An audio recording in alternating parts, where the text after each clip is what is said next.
Hello, naki-online lang ako. Huwag ka naman na tumapak sa baha. Mare, mag-logout ka na. Ay, hindi, Mare, tumatapak yan sa baha eh. Tapos pag nagka-leptospirosis, tayo pinagbibintangan. Hayaan mo na lang. Ay, ayoko ng ganyan.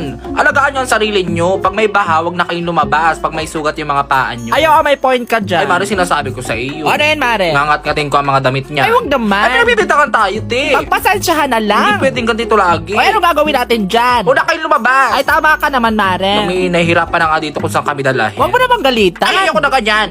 Oh, Mare, bakit sabi nagre-reklamo ka naman? Hindi kasi naman, naiinis naman ako, te. Kasi parang hindi naman ako pinag-isipan. Bakit naman? O, di ba, ikaw ang pangalan mo ay Mango. At tapos? O, Mango ka, di ba? Pero dilaw ka naman. Ay, oo. Di ba, parang obvious naman kasi sa akin, te. Orange, wala na bang ibang pangalan? Nakakaloka naman. May point ka dyan. Dapat kasi, ginagawa nila ng paraan niya mga yan. Hindi tamad naman kasi gumawa ng pangalan. O, ano ba sana talaga ang gusto mong pangalan? Ay, ang gusto ko sana ng pangalan ay Charmaine. Ay, ang ganda no. O, Ay, sayang. ewan ko ba dyan? Ipanotaryo natin yan. Sana naman ay baguhin mo. Oo, Charmaine.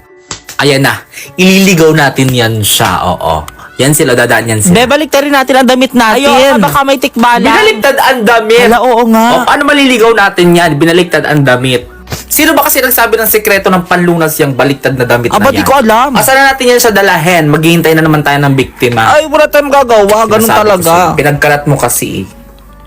Ano na, wala pa ba yung araw? Hanggang ano oras ba tayo naka-duty ngayon? Baka bukas na daw dumating. Ano ba naman yan? Dapat lagi yan nandito on time. Wala tayong magagawa Hindi dyan. magandang biro yan. Hindi na ba matatapos ang ulan? Ang pangit naman ng panahon. Ay, Mare, narinig mo yon? Narinig ko nga, Mare. Sinabihan tayo pangit. Huwag mo na lang pansinin Ay, yan. hindi ako papayag ng ganyan. Pasensya na lang. Kindatang ko yan. Ay, wag mo naman tamaan ang Ay, di kidlat. nakakatuwa yan, Mare. Alam ko naman yun. Lalaban ako pag ganyan. Sasabihan ba akong pangit? O wala mo akong ginagawang masama? Pasensya na po. Mas pangit Ay, ka! wag mo na patulan, Mare. Ay, hindi pwede yan. Sinasabi ko sa'yo, Mare. Kaya lang yan. Palabanan niya na lahat. Huwag lang ako. Lahat mo na patulan. Alam mo yan, palaban ako. Sinasabi ko sa'yo. Tara na, uwi na tayo. Sorry po ulit. Tingnan mo yung face. Oy, anong meron? Face pa ba yan? Hayaan mo na lang